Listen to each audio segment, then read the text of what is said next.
జయ జయ హే తెలంగాణ గీతానికి గుర్తింపు రావడం సంతోషంగా ఉందన్నారు టీజేఎస్ అధ్యక్షుడు కోదండరాం. జయ జయ హే తెలంగాణ పాట ఉద్యమానికి స్ఫూర్తినిచ్చిందని చెప్పారు. అయితే ప్రస్తుతం తెలంగాణ గీతం వివాదాస్పదం కావడంపై ఇప్పుడే మాట్లాడలేమంటున్న కోదండరాంతో మా ప్రతినిధి Venkat face to face.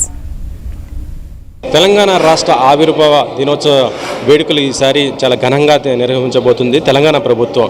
June 2వ తేదీన మొత్తం కూడా తెలంగాణ రాష్ట్ర వ్యాప్తంగా కూడా వేడుకలు చాలా ఘనంగా జరగబోతున్న ఈ తరుణంలో తెలంగాణకి సంబంధించినటువంటి అధికారిక గీతము ఇదే జై జై హే తెలంగాణ అంటూ అందశ్రీ గారు రాసినటువంటి ఏదైతే పాట ఉందో అది ఈసారి అధికారికంగా దాన్ని ప్రకటించబోతున్నారు. అయితే ప్రస్తుతం ఈ పాట కొంత వివాదాస్పదమైన పరిస్థితి అయితే ఉంది. ఎందుకంటే దీన్ని ఎంఎం కీరవాణి ఎవరైతే ఉన్నారో ఆయన దీన్ని కంపోజ్ చేయడం ఇప్పుడు తెలంగాణ వాదులకు మాత్రం ఇది ఎవరు కూడా హర్షించదగ్గ పరిస్థితి లేదు. ఎందుకంటే తెలంగాణ కవులు ఎంతోమంది మ్యూజిషియన్స్ ఎంతోమంది కళాకారులు ఉంటే కీరవాణితో చేయించడం ఏంటి అనేది ఇక్కడ ప్రశ్నార్థకంగా అందరూ కూడా ప్రశ్నిస్తున్న పరిస్థితి అయితే ఉంది. అయితే తెలంగాణ ఉద్యమంలో చాలా క్రియాశీలకంగా పనిచేసినటువంటి ప్రొఫెసర్ కోదండరాం గారు ఉన్నారు.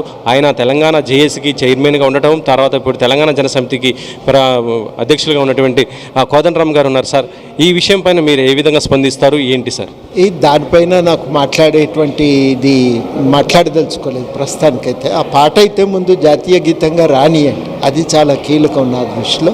అది జాతీయ గీతంగా వచ్చిన తర్వాత ఇంకా ఎట్లా చేయొచ్చు, ఇంకా ఎంత బాగా దాన్ని తీసుకురావచ్చు, అన్ని విషయాలు ఆలోచించుకుందాం, మెరుగులు దిద్దుదాం దానికి.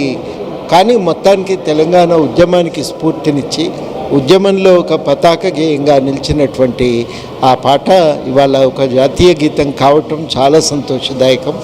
ఇంతవరకు ఎవరు ఇవ్వనటువంటి ఒక గుర్తింపు. మేము ఎన్నోసార్లు ఇది జాతీయ గీతంగా ప్రకటించుకొని పాడుకున్నాం తెలంగాణ వ్యాప్తంగా. ఇవాళ అధికారికంగా దానికి ఒక గుర్తింపు దొరకటం, ఇవాళ దాన్ని పాడుకోవాల్సిన ఒక అవసరం కలగటం చాలా సంతోషం.